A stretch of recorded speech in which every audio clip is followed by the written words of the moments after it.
মহারাষ্ট্রের সরকার বিজেপির, বালুরঘাটের সাংসদ বিজেপির, দুজনে সহকর্মী। একটা ফোন করে আপনি বলতে পারেন না যে আমার এলাকার একটা মানুষকে অন্যায়ভাবে বাংলাদেশি বলে আখ্যায়িত করে জেলে ঢুকিয়েছেন, এটা আমরা মানব না, তাকে ছাড়ুন।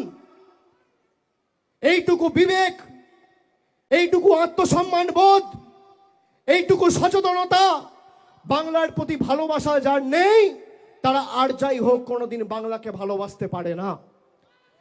সেই বিজেপির বুথ সভাপতি গৌতম বর্মনকে মহারাষ্ট্রের লোয়ার কোর্টে আমরা লড়াই করে বালুরঘাটে তার বাড়িতে পৌঁছে দিয়েছে, যে তার নাম হচ্ছে তৃণমূল কংগ্রেস। বিজেপির বুথ সভাপতিকে তার বাড়িতে পৌঁছে দিয়েছে। যে বিজেপি নিজের বুথ সভাপতিকে রক্ষা করতে পারে না, সে বিজেপি বাংলার মানুষকে রক্ষা করবে?